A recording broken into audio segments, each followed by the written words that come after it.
साहब हरिंदर का पैगाम है शिष्य बने। साहब हरिंदर का पैगाम है शिष्य बने। अपने जीवन को गुरु प्रेम में अर्पण कर दे कि हम शिष्य बने, कि हम शिष्य बने।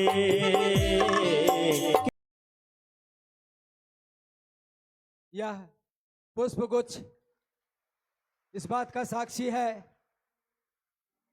कि पंचकुला में शिव गुरु कार्य की गति और तीव्र होगी। इस बात की मंगल कामना के साथ दीदी बरखा आनंद जी को शॉल से सम्मानित करते हुए भाई श्री संतराम शर्मा जी, ये स्वागत का अनुपम पल। लेकिन इस बात का वादा है कि ये शॉल, ये पुष्पगुच्छ गुरु कार्य की गति को तीव्र करने के लिए है। अब दीदी बरखा आनंद जी महागुरु महादेव ग्रंथ जो आओ चले शिव की ओर हैं,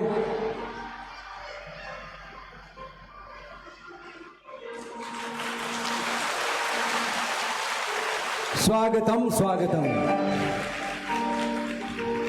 अब दीदी बरखानंद जी श्री संतराम जी को महागुरु ग्रंथ, महागुरु महादेव का जो ग्रंथ है आओ चले शिव की ओर, शिष्यानुभूति जो साहब ने लिखी है, हम उनको आमंत्रित कर रहे हैं, हम सभी उनको आमंत्रित कर रहे हैं अपने गुरु शिव के इस मंच पर, इस बात के निमित्त कि उनकी वाणी हम सबों को संबल दे जाए, गुरु कार्य की गति को तीव्र कर जाए। इसी मनोकामना, इसी मंगल कामना के साथ अपने गुरु शिव को प्रणाम करते हुए आइए सुनते हैं दीदी बरखा आनंद जी को।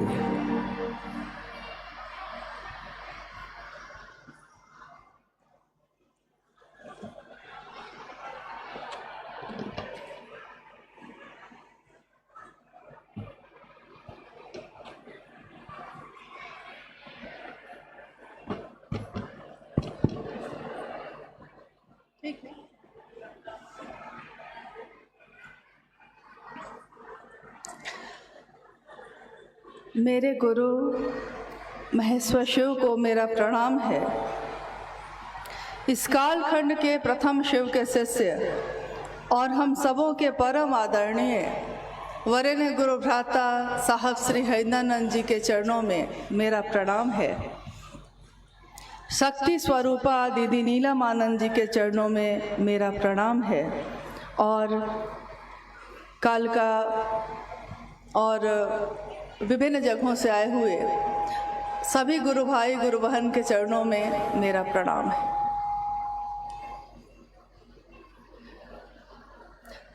हमारा सौभाग्य है कि अपने गुरु शिव की बात करने के लिए आप सबों के सामने यहाँ आने का मौका मिला। जिस दुनिया की कल्पना एक शिव के शिष्य ने की थी, जिनका नाम हम लोग कहते हैं वरेण्य गुरु भ्राता साहब श्री हरिंदरानंद जी, उनके इस सपने को मूर्त रूप देने के लिए, उनके इस सपने को साकार रूप देने के लिए आज लाखों शिव के शिष्य जहाँ भी उनको मौका मिलता है अपने गुरु की बात करते हैं। इस जगत में जहाँ हम और आप रहते हैं, इस दुनिया के बारे में कहा जाता है कि यहाँ शाश्वत अंधेरा है। अभी इस हॉल में हम लोग बैठे हैं, अगर बिजली चली जाए और इसकी सारी खिड़कियाँ और दरवाजे हम बंद कर लें तो क्या होगा? रोशनी होगी? अंधेरा छा जाएगा। यानी पूरे विश्व में, पूरी दुनिया में अंधेरा शाश्वत है, अंधेरे को लाया नहीं जाता। अंधेरा है, वो पहले से ही व्याप्त है, पहले से ही फैला हुआ है। लेकिन रोशनी को लाई जाती है, रोशनी को लाना पड़ता है, उजाले को लाना पड़ता है।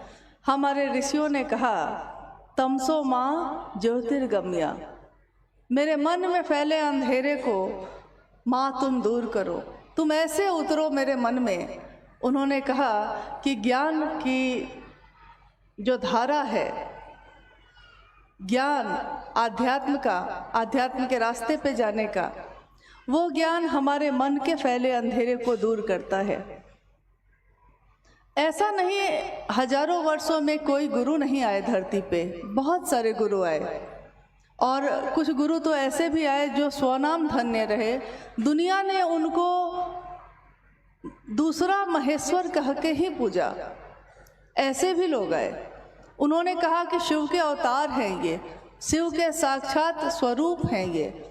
लेकिन दुनिया में रहने वाले हर व्यक्ति तक ये बात नहीं पहुंच सकी, सामान्य और अति सामान्य लोगों तक ये बात नहीं पहुंच सकी। जब हम ईश्वर की तरफ चलने की बात करते हैं, जब हम गुरु की तरफ चलने की बात करते हैं, तो वो गुरु कोई भेद नहीं करता, वो ईश्वर कोई भेद नहीं करता। उस ईश्वर ने, उस शिव ने ईश्वर के रूप में ये दुनिया बनाई। हम कहते हैं ना कि उस शिव की इच्छा में इतना बल है, इतना बल है कि शिवेच्छा बली असी, शिव की इच्छा में ही बल है। इसीलिए शिव की शक्तियाँ, शिव की इच्छा शक्तियों के रूप में पूरे देश में और पूरे विश्व में पूजी जाती हैं। हम उनको नाम देते हैं महाकाली का, माँ दुर्गा का। विभिन्न देवियों की पूजा होती है, शिव की शक्तियों की पूजा होती है, क्योंकि शिव की इच्छा से ये सृष्टि बनी, चल रही है, और पल प्रतिपल इसका विखंडन भी हो रहा है, टूट भी रही है, फिर बन रही है, फिर टूट रही है। ये निरंतर ये सिलसिला चल ही रहा है और चलता जा रहा है। कितने युग आए, कितना समय बीता, हजारों वर्ष बीत गए, और दुनिया में गुरु आए, सद्गुरु आए, लेकिन उन्होंने कुछ विशेष लोगों को ही अपना शिष्य बनाया। हर व्यक्ति उनका शिष्य नहीं बन सकता था, क्योंकि कुछ शर्तें थीं, कुछ नियम थे, कुछ वर्जनाएं थीं, कुछ बंधन थे। किसी ने कहा ब्रह्मचर्य व्रत लेकर आओ, यानी अपनी गृहस्थी छोड़ कर आओ। किसी ने कहा शाकाहारी हो तब आओ, किसी ने कहा इस धर्म के हो तब आओ, किसी ने कहा इस जाति के हो तब आओ, किसी ने कहा अमीर है तब आओ, किसी ने कहा गरीब है तब आओ। यानी तरह तरह के, विभिन्न तरह के बंधन और वर्जनाएं रही। इसके कारण हुआ ये कि गुरु और शिष्य परंपरा तो चलती रही, लेकिन हर व्यक्ति के गुरु शिव हो सकते हैं, ये बात आज तक नहीं हो सकी। शिव के शिष्य ग्रंथों में कहे जाते हैं कि 112 शिव के शिष्य हुए, जिनके नामों की सूची है पूरी शिव पुराण में। लेकिन इतने शिष्यों के धरती पे आने के बावजूद वो शिव मंदिरों में स्थापित हैं, उनकी पूजा होती है, मनोकामनाओं की पूर्ति लोग करते हैं, लेकिन उस शिव के लिए हमारे धड़कनों में कोई जगह नहीं है, हमारे दिल में कोई जगह नहीं है। जैसा किसी भी अपने के लिए होता है, जिसको हम अपना समझते हैं, मेरा बच्चा, मेरी माँ, मेरे पिता, मेरा परिवार, मेरा घर, मेरा खेत, मेरी गाड़ी। देखिए, निर्जीव हो या सजीव हो, कोई भी चीज़ हो अगर, लेकिन उसके साथ मेरा लगा है तो हम उसकी परवाह करते हैं। मेरा है वो, अपना है वो, तो उसकी परवाह करते हैं। लेकिन चीज़ चाहे कितनी भी खूबसूरत हो, मेरी नहीं है तो हम उसकी परवाह नहीं करते, हम उसको देखने नहीं जाते। तो साहब हरिंद्रानंद जी के जीवन में, उनके जीवन के बारे में आपने अभी सुना, भाई सोमेंद्र जी बता रहे थे आपको कि शिव की शिष्यता जो आज के युग में जो धरती पे व्याप्ति पा रही है, फैल रही है, ये शिव की शिष्यता शुरू कैसे हुई, और इस शिव की शिष्यता के शुरू होने के बाद इसका विस्तार जो हुआ, फैला जो ये कैसे हुआ, इसके बारे में उन्होंने अभी आपको बताया। 1974 में जिस दिन श्री हरिनानंद जी ने शिव को अपना गुरु बनाया था, अभी आपने सुना है कि उस आधी रात में अकेले एकांत शमशान की भूमि में पे बैठे हुए उनके हताश मन ने, निराश मन ने, क्योंकि वो लगभग 14 वर्षों से कितने गुरु बदल चुके थे और उनके मन की प्यास नहीं बुझ रही थी। कोई गुरु ऐसा नहीं मिल रहा था जिसके पास पहुंच के वो संतुष्ट हो जाते, जो उनके मन की प्यास को बुझा देता, ऐसा कोई नहीं मिला। अंत में उस दिन ये घटना हुई, क्योंकि जब जो घटना होनी रहती है तभी होती है। और उस दिन हुआ ये कि उनके मन में ये श्लोक जो अभी आपने सुना कि गुरुर ब्रह्मा गुरुर विष्णु गुरुर देवो महेश्वर गुरु साक्षात पर ब्रह्म तस्मै श्री गुरुवे नमः, यानी ये श्लोक आज से तो नहीं हमारी दुनिया में बताया जाता है, हजारों वर्षों से पढ़ी जाती है ये बात, हजारों वर्षों से गुरु और शिष्य की परंपरा होती है, तो हम इस श्लोक को पढ़ते हैं। और इस श्लोक का अर्थ ये होता है कि गुरु क्या होते हैं। गुरु में ब्रह्मानी शक्ति होती है, गुरुड़ ब्रह्मा, ब्रह्मानी यानी पैदा करने की, उत्पत्ति की शक्ति होती है। वो आपके मन को, आपके जीवन को ईश्वर की तरफ चलने के लिए पैदा करते हैं, स्थिति उत्पत्ति करते हैं। गुरु में वैष्णवी शक्ति होती है, यानी स्थिति की, जीवन की, चलाने की। गुरु में महेश की शक्ति होती है, यानी संहार करने की भी होती है। यहाँ तक कहा गया कि गुरु में साक्षात पर ब्रह्म, जो परम ईश्वर है, जो परम तत्व है, उसकी ही शक्ति होती है, यानी ईश्वर से अलग गुरु को समझा ही नहीं गया। लेकिन ये बात किसी के मन में नहीं कौंधी कि जब गुरु ऐसे होते हैं तो वो ईश्वर ही गुरु क्यों नहीं है। ये बात उस दिन नवंबर महीने में ठंड में उस शमशान में बैठे हुए उस एक व्यक्ति के मन में क्यों कौंधी, क्योंकि इसके बाद शिव की शिष्यता इस कलयुग में इसकी व्याप्ति होनी थी। और इस तरह से ये बात शुरू हुई। जिस दिन उन्होंने शिव को गुरु माना, उनके मन में ये विश्वास भी नहीं था। वो हमेशा कहते थे ये बात कि आप लोग तो मुझसे बहुत अच्छे हैं, कि आप लोग तो महादेव पे और देवियों पे विश्वास रखते हैं, श्रद्धा रखते हैं, उनके प्रति झुके होते हैं, समर्पण है आप में। लेकिन मैंने जिस समय शिव को गुरु बनाया था, उस दिन मेरे मन में गुरु के लिए कोई विश्वास नहीं था, कोई श्रद्धा नहीं थी। मैंने थक कर माना था, लेकिन मुझको ये विश्वास था कि यहाँ भी कुछ नहीं मिलेगा।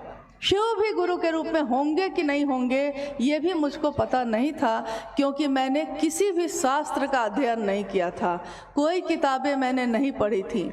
जब भी साहब किसी कार्यक्रम में जाते थे तो पहली पंक्ति उनके मुंह से यही निकलती थी कि ये गुरु का मंच है, इस मंच से शिव गुरु की बात होती है, लेकिन बात करने वाला गुरु नहीं है। जो यहाँ दिख रहा है वो विशेष नहीं है, बात उसमें है जिसकी बात की जा रही है। जो बात कर रहा है उसमें नहीं है, जो वो बोल रहा है ना, जो बात उसमें है। यानी आपके शब्द, आपकी वाणी जिसके बारे में वर्णन करते हैं, जिसके गुणगान को गाते हैं, बात तो उसमें है। और उन्होंने हमेशा शिव की बात की, शिव का गुणगान किया। उन्होंने कहा कि जब सबसे सुंदर वो शिव है, सबसे सत्य वो है, दुनिया ने उस शिव को सत्यम शिवम सुंदरम कहा, यानी सत्य जो कभी बदलता नहीं है। हमारा आपका सत्य आज है, कल बदल जाएगा। इस दुनिया का सत्य जो आज है कल बदल जाएगा। आज कोई बच्चा है, कल वो बच्चा नहीं होगा, वो युवा होगा। आज जो युवा है वो कल वृद्ध होगा, आज जो वृद्ध है कल वो जीवन में नहीं रहेगा। आज फूल खिले हैं, बहुत सुंदर खुशबू है, लेकिन कल वो फूल मुरझा जाएगा। आज उसकी सुंदरता आज का सत्य है, लेकिन कल उसका सत्य बदल जाएगा। आज उसकी सुंदरता ये है, कल उसकी सुंदरता बदल जाएगी। दुनिया की हर चीज़ की सुंदरता, उसकी सत्यता बदलती है, लेकिन शिव के बारे में आज नहीं कहा गया, हजारों वर्ष से कहा गया कि वो सत्य हैं, वो शिव हैं, वो सुंदर हैं। अब हम आते हैं इस बात पे कि जिस दिन उन्होंने शिव को गुरु बनाया, उसके बाद उनके मन में आखिर ऐसी कौन सी बेचैनी जगी, क्यों वो इतने व्याकुल हुए? क्योंकि वो तो आराम से अपना नौकरी हो ही गई थी, डिप्टी कलेक्टर तो वो थे ही, बिहार प्रशासनिक विभाग में अच्छे पद पे रहे, तो सुविधा या सम्मान या चीज़ें उनके जीवन में तो बचपन से ही थी। क्योंकि साहब हरिंद्रानंद जी के पिता जो थे, उस समय बिहार में जो शिक्षा विभाग है उसके डायरेक्टर थे, डायरेक्टर खुद थे वो। उसके अलावा खुद ये पढ़ाई में भी अच्छे रहे, शमशान साधना भी करते रहे। इसके अलावा आगे आने वाले जीवन में पहली ही परीक्षा दी और बीपीएससी में सेलेक्ट हो गए। उनकी शादी भी जिनसे हुई, जिनका नाम हम लोग कहते हैं दीदी राजमणि नीलम आनंद, वो राज परिवार की बेटी थी। एक राज परिवार की बेटी को सारी चीज़ें उपलब्ध होती हैं, लेकिन हम पीछे की कहानियों पर जब जाते हैं, गौतम बुद्ध अपने घर से निकल गए, अपने राजभवन से निकल गए। ईश्वर की खोज, सत्य की खोज आपको चैन से रहने नहीं देती। अगर आप जाग जाते हैं तब, अगर आप जग गए हैं तो फिर आप सो नहीं पाइएगा। अध्यात्म की जगत पे भी अगर कोई जग जाता है तो वो फिर सो नहीं पाता, क्योंकि उसको लगता है कि इतनी सुंदर चीज़ मुझको जो मिली वो दुनिया के लोगों को क्यों नहीं मिली। यही बेचैनी उनके मन में पैदा हुई जब वो 1982 में मधेपुरा, एक जिला है बिहार का, उनकी पोस्टिंग उस समय मजिस्ट्रेट के रूप में वहाँ हुई। कुछ ही दिनों में वहाँ इनकी ख्याति इतनी ज़्यादा फैल गई कि आज भी अगर कभी भी आप में से कोई जाएगा वहाँ तो उसको उनकी कहानियाँ सुनने को मिल जाएंगी कि उस समय हुआ ये कि उनके पूजा घर में जो प्रसाद चढ़ाए जाते थे वो अपने आप गायब हो जाते थे। तो लोग सबको ही कहते हैं कि महादेव ने ग्रहण कर लिया। ये बात कमरे से बाहर भी अब फैलने लगी। एक दिन उनके कार्यालय में उनके पदाधिकारियों ने, जो उनके साथ काम करते थे ऑफिस में, उन लोगों ने उनसे कहा कि हरिंद्रानंद जी, हम लोगों ने सुना है कि आपके घर में प्रसाद चढ़ जाते हैं।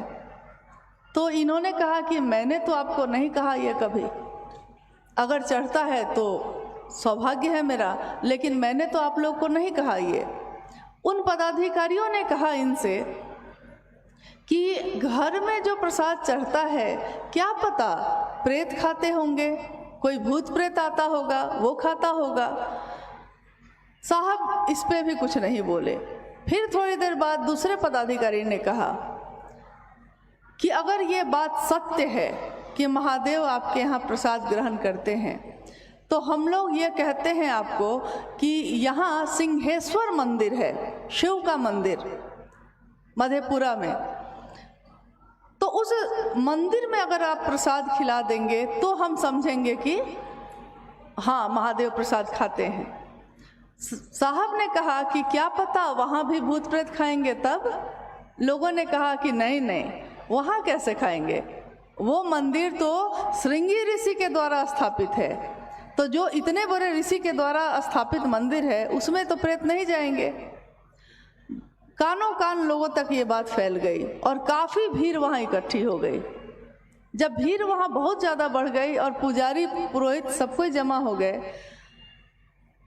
प्रसाद की थाली जब वहाँ चढ़ाई गई और बाद में दरवाजे को बंद किया गया और फिर खोला गया, तो उसमें से काफ़ी मिठाइयाँ, लगभग 15 रसगुल्ले नहीं थे, बाकी जो बचे थे वो लगता था कि 2 भाग में उसको काट दिया गया है, एकदम बराबर बराबर बटे हुए। पूरा मंदिर का परिसर लोगों से भरा हुआ था और ये प्रसाद चढ़ाते समय साहब कहते हैं कि जब मैंने वो प्रसाद चढ़ाया था मैं कुछ भी नहीं जानता था, मैं कोई कर्म कांड नहीं जानता था, मैंने किसी मंत्र का जप नहीं किया, मुझको आता ही नहीं था। मुझको आता क्या था? कुछ भी नहीं। साधना उपासना करके तो थका हुआ मन था मेरा, तो मैं और क्या करता। लेकिन उन्होंने कहा कि जब मैं चारों तरफ लोगों से घिरा हुआ था और सारे लोग मेरी तरफ देख रहे थे कि आज देखते हैं कि प्रसाद चढ़ता है कि नहीं, मेरा मन हताश होकर कातर भाव से उस शिव को कह बैठा कि बुढ़ऊ इज्जत रखिए। उन्होंने कहा कि मैंने प्रसाद का पात्र, प्रसाद की थाली महादेव के शिवलिंग के पास रखकर बस इतनी ही याचना की, दया मांगी अपने गुरु से कि महादेव इज्जत रख लीजिएगा। उन्होंने कहा कि मैंने अपने कातर मन से ये प्रार्थना की और मैं बाहर निकल के चुपचाप खड़ा हो गया। थोड़ी देर बाद, 2 ही मिनट बाद जब दरवाजे को खोला गया तो प्रसाद ग्रहण हो चुका था। पूरा परिसर हर हर महादेव के नारे से गूंज गया और लोगों ने देखा कि ये कौन है जो देखने में तो सामान्य लग रहा है। एकदम सामान्य वेशभूषा थी, पैंट शर्ट पहने हुए थे, वो मजिस्ट्रेट थे उस जिले के। और इस घटना का ये असर हुआ कि लोगों के मन में ये प्रभाव डाल गया कि शिव से सिर्फ हम पूजा ही नहीं करते हैं, कामनाओं की पूर्ति भी हमारी होती है।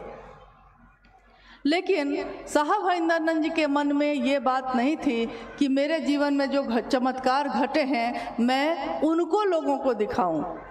उनके मन ने ये समझा कि आज पूरी दुनिया के लोग, जिसमें सामान्य से अति सामान्य लोग रहते हैं, गरीब से गरीब लोग रहते हैं, उनका कौन है? कोई नहीं। उनका गुरु कौन होगा? अमीर का भी हो, गरीब का भी हो, हर जाति का हो, हर धर्म का हो, ऐसा गुरु कौन है जो सबका हो सकता है? तो जब भी हम अपने इतिहास पर नज़र डालते हैं तो किताबें कहती हैं, ऋषियों ने कहा है कि संभवे गुरुवे नमः, यानी गुरु हैं वो। तुम त्रिभुवन गुरु वेद बखाना, तुम त्रिभुवन के गुरु हो, तीनों लोगों के गुरु हो। ये मैं नहीं कहता, ये वेदों ने बखान किया है। तुम विद्या के तीर्थ हो, मतलब जितनी भी तरह की विद्याएं हैं, जितने भी तरह के ज्ञान हैं धरती पे, उन सब के तुम क्या हो? तो तीर्थ हो। तो उनके मन ने ये सोचा कि जब इतना सुंदर गुरु उपलब्ध है, इतना बड़ा गुरु उपलब्ध है और हर व्यक्ति, सामान्य से सामान्य व्यक्ति उस शिव को अपना बना सकता है, तो क्यों नहीं हम लोग इस बात को दूसरों को कहें। शुरू में उनको काफ़ी कठिनाई हुई, क्योंकि सबने यही कहा कि हम महादेव की पूजा तो करते ही हैं, तो जब महादेव की पूजा हम करते हैं तो हम गुरु क्यों माने। सामान्यतः आप भी किसी को कहते होंगे तो वो हो सकता है यही कहते होंगे कि जब शिव भगवान के रूप में सब कुछ दे सकते हैं तो गुरु क्यों माने। साहब हरिंदरानंद जी ने उन लोगों को समझाया कि ईश्वर के रूप में वो सब कुछ दे सकते हैं, लेकिन सब कुछ प्राप्त कर लिया है और उसको संचालित करने का ज्ञान नहीं है, तो क्या होगा। जीवन है, जीवन को चलाने का ज्ञान नहीं है। हमारे पुराणों में या हमारे बुजुर्ग कहते हैं कि पूत कपूत हो तो क्या धन संचय, पूत सपूत हो तो क्या धन संचय। सुना है आपने कभी? पूत कपूत हो तब भी धन संचय करने की ज़रूरत नहीं है, और पूत सपूत हो तब भी ज़रूरत नहीं है। कारण, क्योंकि बहुत सारी संपत्ति आप अपने बेटे को दे सकते हैं, लेकिन अगर उस पुत्र को उस संपत्ति को संभालने का ज्ञान नहीं होगा तो क्या होगा। सारी संपत्ति वो बेच के घूम घाम के ख़त्म कर देता है, क्योंकि उसको पता ही नहीं है कैसे चलाए। एक छोटा सा परिवार भी आप चलाते हैं तो उस परिवार को चलाने का ज्ञान भी अगर नहीं हो हम लोग के पास, तो हम उस परिवार को भी नहीं चला सकते हैं। तो उन्होंने कहा कि ज्ञान की ज़रूरत बहुत ज़्यादा है। न जाने क्यों महादेव के विभिन्न स्वरूपों की पूजा हुई है। किसी ने महाकाल के रूप में पुकारा उनको, किसी ने महायोगेश्वर के रूप में पुकारा है, किसी ने महासोमेश्वर के रूप में पुकारा, किसी ने महाऔढ़रेश्वर के रूप में पुकारा, किसी ने कहा कि महामृत्युंजय हैं वो, किसी ने कहा कि वैद्यनाथ हैं वो, किसी ने कहा कि उमा के पति हैं वो, किसी ने कहा कि शमशानी और निहंगी हैं वो, किसी ने कहा तीनों लोकों का पति है वो, सब कुछ त्याग के बैठा है वो। आजकल एक गीत बज रहा है, बड़ा अच्छा है, क्या वो करेगा लेकर चढ़ावा, सब कुछ त्याग के बैठा है वो। क्या करेगा वो चढ़ावा लेकर, क्योंकि जो भी हम देंगे ये तो उसी ने हमको आपको दिया है, तो हम उसको देंगे क्या। लेकिन एक ऐसी चीज़ है जो हम दे सकते हैं उस महादेव को। ये बात उन्होंने समझाई कि आप चढ़ावा देकर, रुपए पैसे देकर, मिठाइयाँ और फल और जल और दूध चढ़ाकर उस महादेव को प्रसन्न कर लेते हैं, सही बात है। लेकिन ज्ञान प्राप्ति के लिए उस महादेव के सामने प्रेम और समर्पण की विधा अपनानी होगी, एक निष्ठ होना होगा। गुरु के प्रति अगर शिष्य अनुशासित नहीं हो, एक निष्ठ नहीं हो, तो फिर गुरु भी उस शिष्य के मन में कुछ नहीं उतार सकते। बहुत जगह ऐसा देखा गया कि किसी के पिता हैं और वो गुरु भी हैं, शिक्षक भी हैं, लेकिन बच्चा पढ़ना नहीं चाहा। अब अपने पिता से वो पैसा ले रहा है, सुविधा ले रहा है, लेकिन पिता से ज्ञान लेने में उसकी रुचि नहीं है, तो पिता जबरदस्ती उसको ज्ञान दे सकेंगे, सामान दे सकते हैं, सुविधाएं दे सकते हैं, लेकिन ज्ञान के लिए गुरुमुख होना पड़ता है, यानी गुरु के तरफ उन्मुख होना पड़ता है, गुरु के तरफ अपने मन को करना पड़ता है। तीन सूत्र आप सुन रहे हैं। मुझको नहीं पता कि आपने तीन सूत्र के बारे में क्या जाना है, लेकिन जितना भी हम लोग के पास समय अभी है उसमें उसको स्पष्ट करना चाहती हूँ कि शिव को गुरु जब हम मानते हैं, मेरा मन, शिव को गुरु मानने में दीक्षा की कोई परंपरा नहीं है। ऐसा नहीं है कि कोई मंत्र दिया जाता है या फिर कोई साधना उपासना बताई जाती है, ऐसा कुछ भी नहीं है। मात्र एक विचार, मात्र एक सोच कि शिव मेरे गुरु हैं, मैं शिव का शिष्य हूँ, मुझ शिष्य पर दया कर दीजिए। मात्र आपका ये विचार शिव शिष्यता की शुरुआत करता है, यानी दीक्षा इसी से शुरू हो जाती है। अब है कि गुरु और शिष्य परंपरा में हम कहते हैं कि जब गुरु ने कुछ दिया है तो हमको भी उसको कुछ देना चाहिए, यानी गुरु दक्षिणा। तो साहब हरिंदरानंद जी ने कहा कि वही सब कुछ त्याग के बैठा है, क्या लीजिएगा, क्या दे सकते हैं आप उसको। तो उन्होंने कहा कि आपका मन का भाव, क्योंकि गुरु भाव सत्ता है, तो भाव सत्ता, सामान की भूख नहीं है वहाँ, सामान का आग्रह नहीं है, चीज़ों की ज़रूरत नहीं है वहाँ, आपके मन का भाव वो ग्रहण करते हैं। भाव, भावेन लभ्यते देवता, भावेन देव दर्शनम, भाव से देवता लभ्य होते हैं, भाव से देवताओं के दर्शन होते हैं। लेकिन ये शिव गुरु की परंपरा है, इसमें आपको विश्वास नहीं हो तब भी आपका एक विचार सिर्फ आपको शिव शिष्यता की तरफ बढ़ा देता है। और कहा जाता है कि जिस बारे में हम बार बार बात करते हैं, हर दिन बात करते हैं, एक दिन हमारा मन भी वैसा हो जाता है। संकीर्ण की बात करने वाले का मन संकीर्ण होता है। हमेशा किसी की शिकायत कर रहे हैं, हमेशा दूसरे की बुराई सोचते हैं, हमेशा किसी के लिए जलन है, तो हमारा चेहरा और हमारा जीवन भी वैसा ही हो जाता है। लेकिन किसी का भला सोचते हैं, अपना भी सोचते हैं, दूसरे का भी सोचते हैं, यानी विराट की बात करने वाला, समाज की भी परवाह करने वाला, अपनी भी परवाह करते हैं और दूसरों की भी करते हैं। अगर मैंने खाना खाया है, कोई भूखा है, तो मुझसे खाया न गया, ये है आपका मन का थोड़ा विराट होना, थोड़ा बड़ा होना। तो एक दिन आपका मन इससे भर जाता है और शिव की बात करने वाले का मन शिव से भर जाता है, शिव जैसा ही हो जाता है। तो उन्होंने अपने जीवन में सभी लोगों को एक संदेश दिया, चाहे वो जहाँ भी गए। यही कहा कि शिव से ज़्यादा अपना कोई नहीं, शिव से ज़्यादा बड़ा मित्र कोई नहीं, शिव से ज़्यादा आपका शुभ और कल्याण सोचने वाला कोई नहीं। तो क्यों नहीं उस शिव को अपना गुरु भी बनाते हैं, क्योंकि विभिन्न स्वरूपों की पूजा हुई है, लेकिन उनके ज्ञानदाता स्वरूप से लोग, सामान्य लोग नहीं जुड़े, कुछ विशेष ही लोग जुड़ पाए थे उस समय। अब हुआ ये कि सामान्य लोग जुड़ेंगे कैसे, क्योंकि हम लोगों को साधना करने अगर हम लोग बैठेंगे तो साधना होती नहीं है।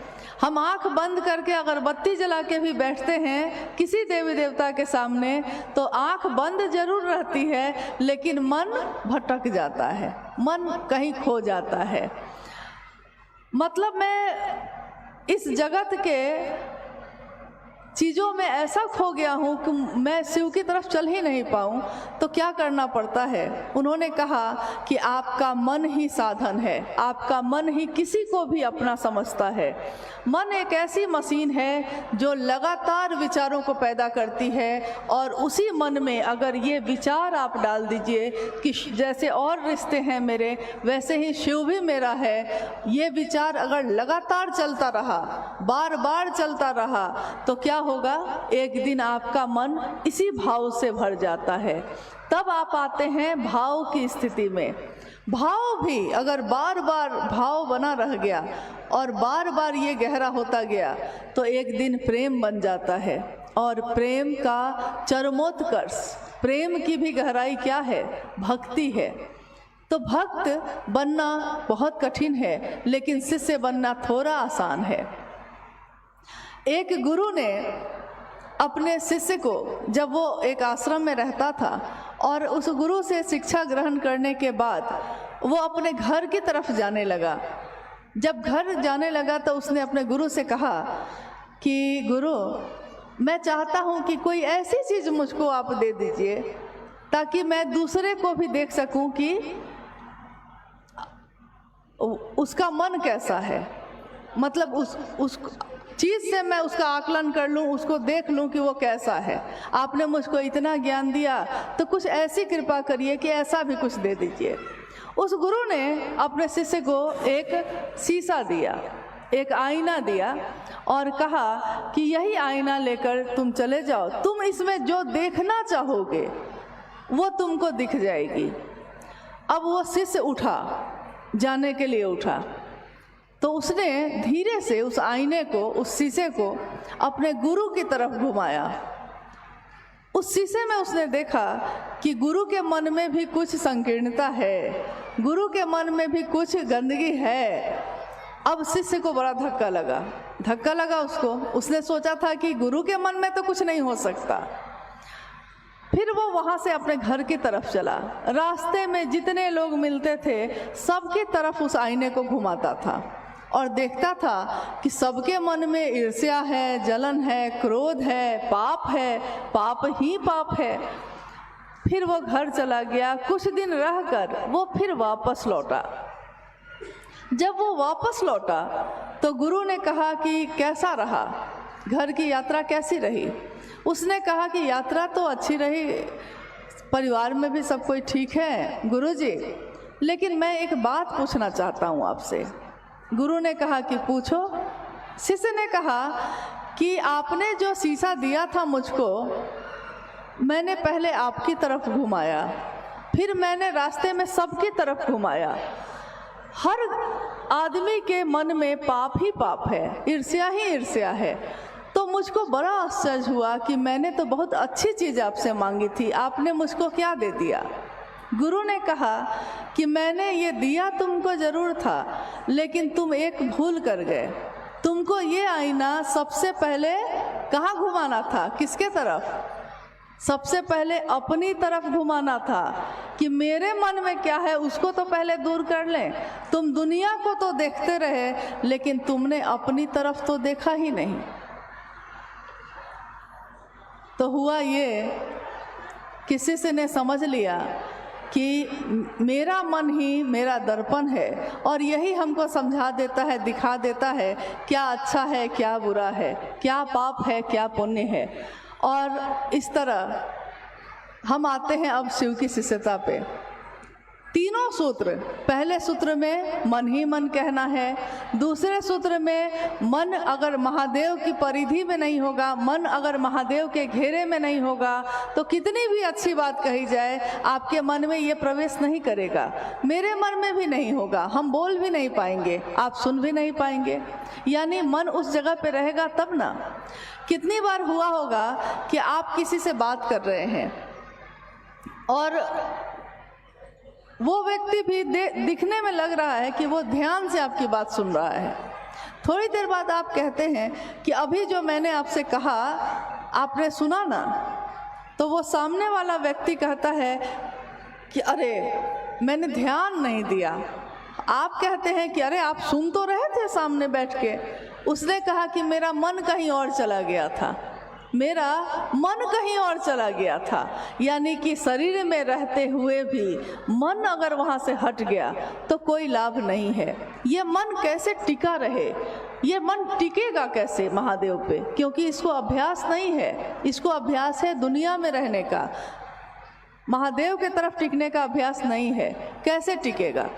तो हम बात करते हैं अपने लिए भी, क्योंकि खुद भी शिव का शिष्य बनिए और दूसरे को भी प्रेरित करिए, दोनों तरफ शिव भाव भर जाए ऐसी बात करिए। तो दूसरा सूत्र कहता है कि शिव की चर्चा दूसरों से करिए ताकि खुद भी शिव शिष्य बनिए और दूसरे भी बन सके। तीसरा सूत्र कहता है कि मन ही मन अपने गुरु शिव को प्रणाम करिए। इसके उदाहरण में जिस दिन साहब ने ये बात समझाई थी, उन्होंने उदाहरण दिया था कि मन ही आपका प्रणाम करता है किसी को। उन्होंने कहा कि एक गांव में एक व्यक्ति गया, उसने देखा कि एक सास और बहू दोनों बैठी हुई है। बहू अंदर से आती है, घर में निकलती है, सास बाहर बैठी है, तो वो बहू अपने सिर पे आंचल लेकर अपनी सास के पैर को बार बार छू के प्रणाम कर रही है। उस व्यक्ति को बड़ा अच्छा लगा। जब सास चली गई उसकी, तो उसने कहा कि आप लगता है अपनी सासू माँ को बहुत मानती हैं, क्योंकि कितने अच्छे मन से आपने अभी प्रणाम किया। तो उस बहू ने कहा कि अरे बहुत तंग है हम भाई, बहुत तंग है इनसे, बड़ा परेशान करती हैं, बड़ा दुख देती हैं। मैं सोचती हूँ हमेशा कि ये कब जाएंगी दुनिया से, लेकिन क्योंकि लौकिकता में सास है मेरी, माँ के बराबर हैं, तो प्रणाम तो करना पड़ता है ना। तो साहब ने कहा कि ऐसा ही प्रणाम उस महादेव को मत कर लीजिएगा, क्योंकि देखने में लगता है कि अगरबत्ती जला के बैठे हैं, फूल चढ़ा रहे हैं, जल चढ़ा रहे हैं, टीका लगाए हुए हैं, गेरुआ वस्त्र पहने हैं, लेकिन मन ही अगर शिव में नहीं है, मन ही नहीं टिका तो क्या फ़ायदा है। और अगर मन आपका रोशनी से भर जाए तो क्या होता है? मन उजियारा जब जब फैला, जग उजियारा होए, इस उजले दर्पण पे प्राणी देखो धूल न जमने पाए, कहीं धूल न जम जाए दुनिया की। इस आईने को भी पोंछने की ज़रूरत पड़ती है हमेशा, तो महादेव की छवि उसमें दिख सके, महादेव मेरे हैं ये मेरा मन समझ सके। इसके लिए हम तीनों सूत्र करते हैं ज़रूर, लेकिन इन तीनों सूत्रों को करने के पीछे हमारी मनसा मात्र रहती है कि हम शिव की तरफ चल सकें, मेरा मन शिव पे टिक सके। आपके इस जगह पे मुझे लगता है कि ये पहली बार इस तरह का कार्यक्रम आयोजित हुआ है, और अभी दिखने में आ रहा है कि बाहर मौसम काफ़ी ख़राब है। मतलब किसी के लिए अच्छा है, किसी के लिए ख़राब है। देखिए, हर चीज़ किसी के लिए अच्छी होती है, किसी के लिए ख़राब। जिसके पास अच्छा घर है, सुरक्षित है, उसके लिए तो बढ़िया मौसम है, बारिश देखने में अच्छा लगता है। लेकिन जिसकी टूटी फूटी झोपड़ी है, छोटा सा घर है, पानी भर जाता है, उसके लिए यही बारिश दुखदाई भी है। तो किसी के लिए जो अच्छा होता है किसी के लिए बुरा होता है, किसी के लिए जो बुरा होता है किसी के लिए अच्छा होता है। लेकिन शिव की शिष्यता सबको समान रूप से आवेशित करती है, सबके लिए एक जैसा ही होती है। मेरा अनुरोध है कि बारिश अपना काम कर रही है, लेकिन आप लोग जो पीछे खड़े हैं कम से कम शांत होकर बैठ जाइए। हमारे जीवन में पहले से ही काफ़ी परेशानी है, काफ़ी बेचैनी है, और इस परेशानी और बेचैनी में हमको कुछ समझ में नहीं आता, लेकिन महादेव की दया ऐसी है कि इस बेचैनी में भी महादेव याद आते हैं। इस बेचैनी में भी हम महादेव से दया मांगते हैं, यानी सारी परेशानियों के बीच रह के भी अगर वो शिव याद आता है, जिसकी नींद में भी शिव अवस्थित होते हैं, वो ऋषि होते हैं, वो साधु होते हैं। तो अगर एक मजदूरी करने वाले मजदूर को भी बोरा ढोते हुए भी वो महादेव याद आता है, या किसी को शानदार गाड़ी चलाते हुए भी महादेव याद आता है, तो इससे बड़ी साधुता और कुछ भी नहीं है। आइए हम लोग कुछ जिज्ञासा पे अगर आई है आपके यहाँ से कोई प्रश्न, कोई जिज्ञासा, कोई उत्सुकता, तो हम लोग थोड़ी देर उस पर बात करते हैं।